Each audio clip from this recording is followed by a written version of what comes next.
name is Aaron, and today we're going to talk a little bit about moments. Go on, man. Now, we've all heard the word moment, and we know that it means a very small period of time, like the moment I first saw my new little puppy, or the moment that I fell in love with your mother.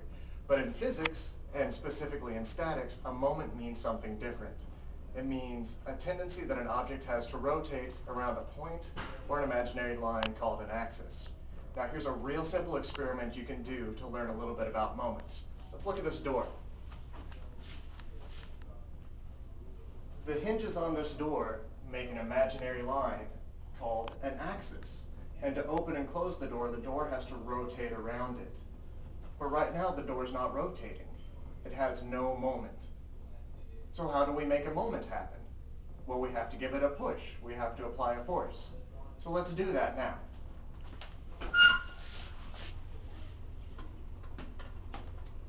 But that took a lot of force.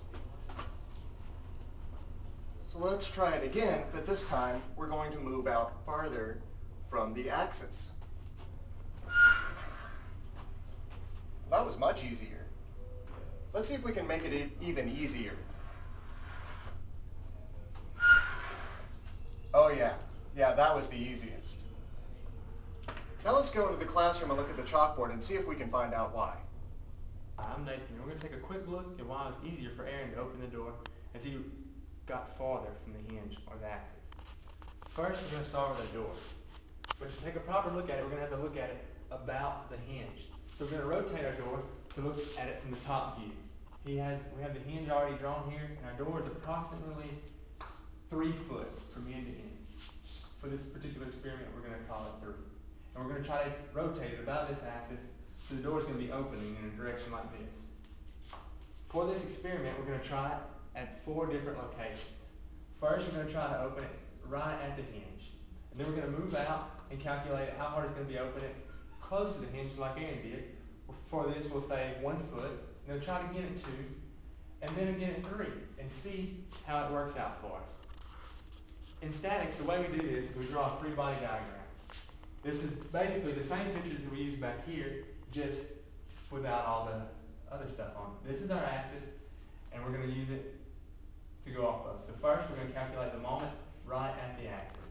To calculate the moment, we need to know the force applied times the radius. Since we're at our axis, there is no radius. The radius would be 0, and we're going to use 10 pounds for this particular experiment.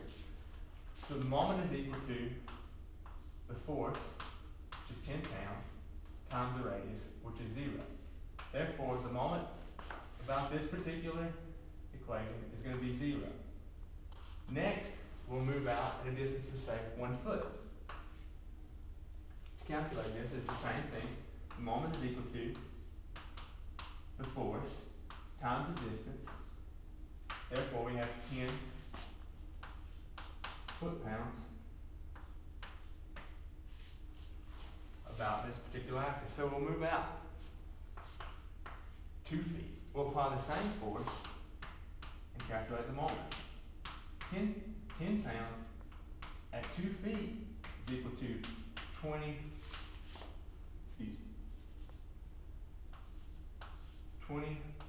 foot-pounds of pressure.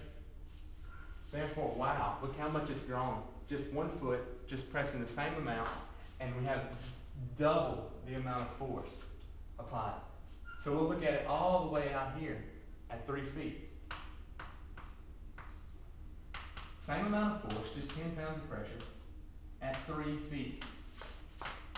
10 times 3 is 30. We have 30 foot-pounds of pressure, and we're only still applying 10 pounds. Wow, that's a big change from when you're pressing right at the hinge to where you're pressing all the way out here. And we haven't changed any amount of power that we've applied on the door. Therefore, this can be said, as it goes farther out here, the more pressure will be applied here with the same amount of power. That is why it's easier to open the door at this distance than it is at this distance. Thank you.